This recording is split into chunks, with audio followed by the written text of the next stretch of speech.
नमस्कार विद्यार्थी मित्रांनो, स्वागत तुमचं माझ्या यूट्यूब चॅनलवरती घरचा अभ्यास. याच्यामध्ये आज आपण शिकणार आहोत इयत्ता तिसरी माझे आरोग्यदायी व सुरक्षित जीवन, धडा दुसरा, परिसर अभ्यास 1. चला, ह्याच्यामध्ये काय सांगितलंय, पहिल्यांदा आपण निरीक्षण करायचं. मुलगा गाणी ऐकतोय, पुस्तक वाचतोय, नंतर वास घेतोय, हा खातोय, त्याच्या हातामध्ये बर्फ आहे. तर कोणकोणता अवयव आहे? तर ह्यो ऐकतोय म्हणजे कोणता अवयवाला? कान. कोणता अवयवाला?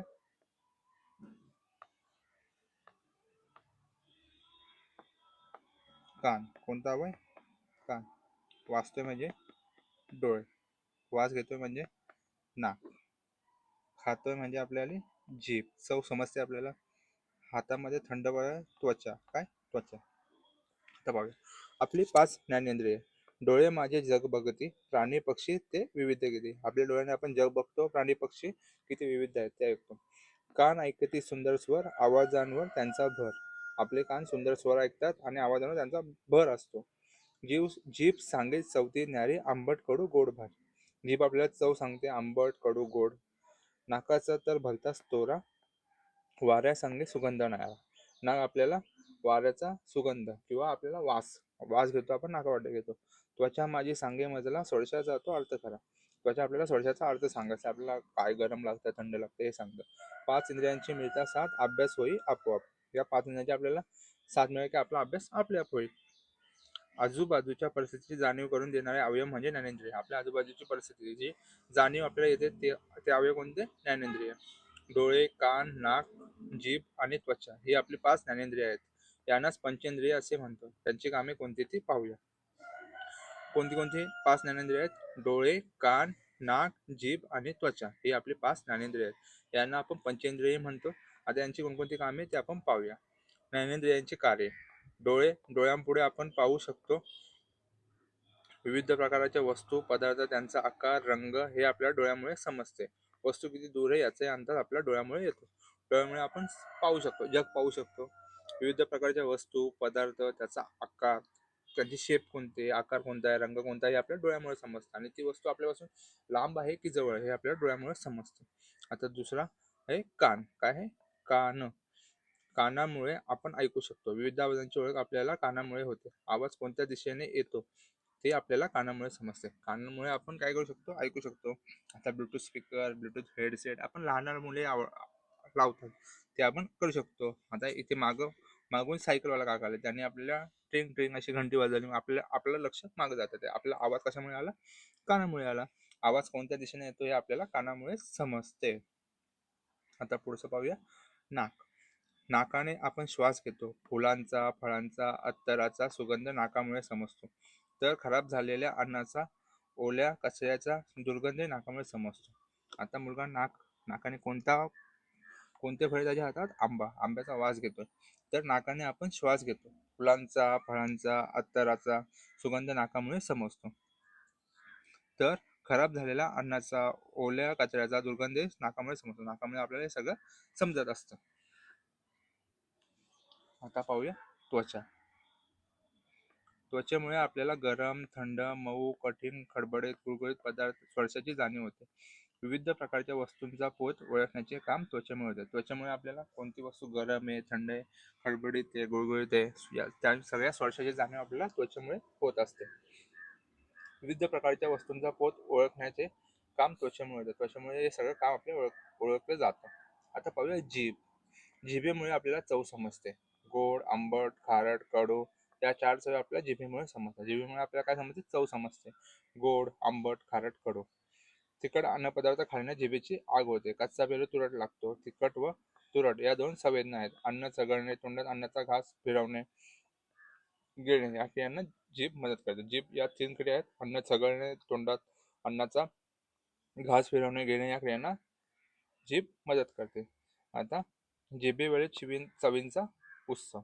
विविध अन्नपदार्थांच्या चवी आपल्या जिभेमुळे समजतात. जिभेवरील चवींचा उत्सव. जिभेवर चवींचा आपण, कारण की माणूस आहे, माणूस विविध पदार्थ खातो. प्रत्येक पदार्थाला वेगवेगळी चव आहे. सगळ्या चवींची समज आपल्याला जिभेमुळे होते.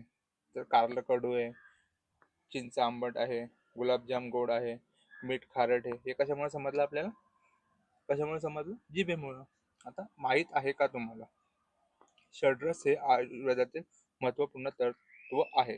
षड म्हणजे 6 आणि रस म्हणजे चव.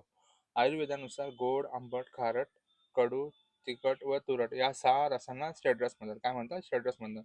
या षड्रसांचे योग्य सेवन तुम्ही योग्य उत्तम आरोग्यासाठी व रोग निवारणासाठी आवश्यक आहे. आता लक्षात ठेवूया, डोळे, कान, नाक हे नाजूक अवयव आहेत. या अवयवांची स्वच्छता ठेवणे आवश्यक आहे. त्यासाठी टोकदार वस्तूंचा वापर करू नका. त्यांना इजा होणार याची काळजी घ्या. आता डोळे, कान, नाक हे आपले एकदम नाजूक अवयव आहेत. त्यांना कोणत्याही प्रकारची इजा होणार नाही. ते स्वच्छ ठेवणे आपली जबाबदारी आहे. आणि ते स्वच्छ करण्यासाठी टोकदार वस्तूंचा वापर आपण करायचा नाहीये, कारण त्यामुळे आपल्या शरीराला त्या अवयवांना इजा होऊ शकते. याची काळजी घ्या. तर समजून घ्या, खालची त्यांचे निरीक्षण करा व आरोग्यदायी समजून घ्या. आरोग्यदायी सवयी समजून घ्या. सकाळी लवकर उठावे, शौचावरून आल्यावर साबणाने हात स्वच्छ धुवावे, दररोज दातांची स्वच्छता करावी, दररोज आंघोळ करावी.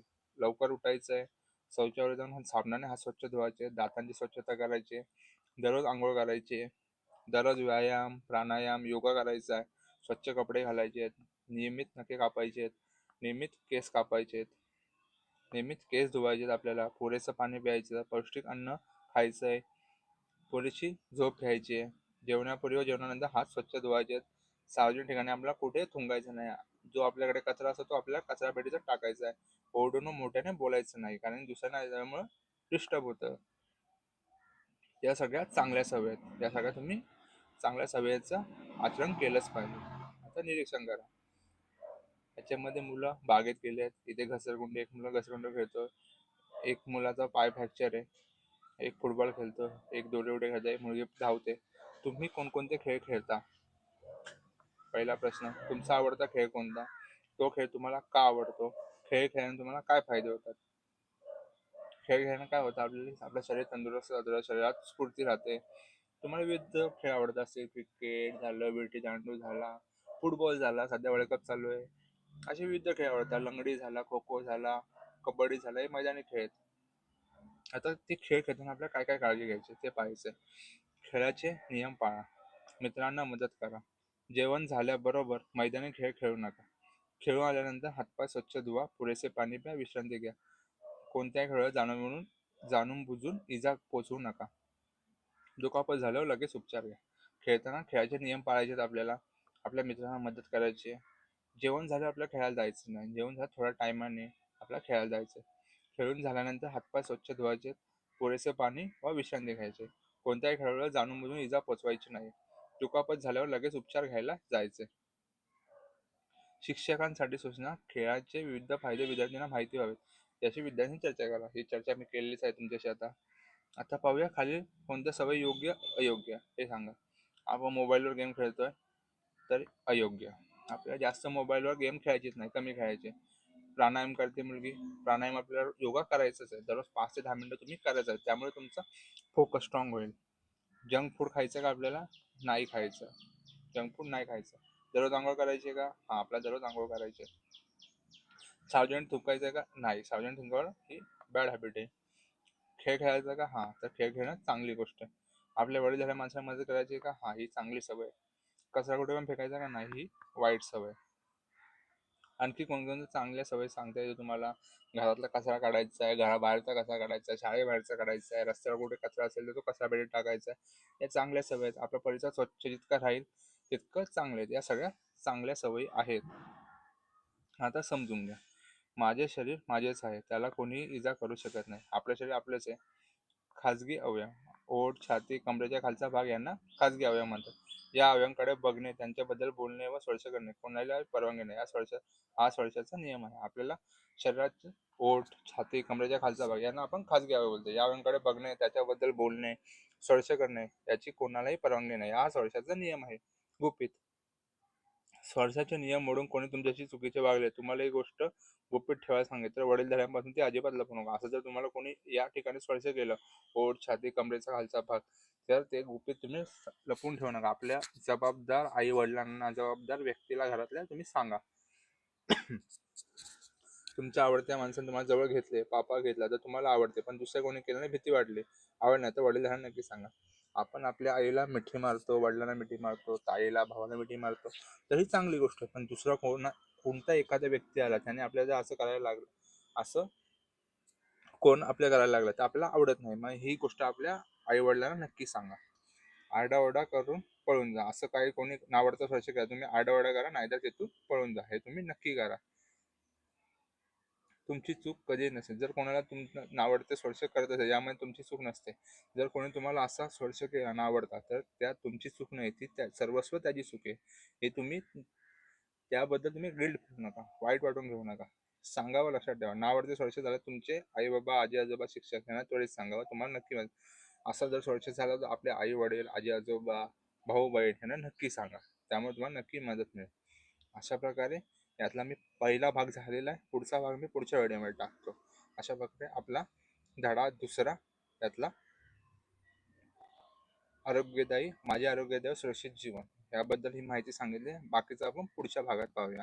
धन्यवाद.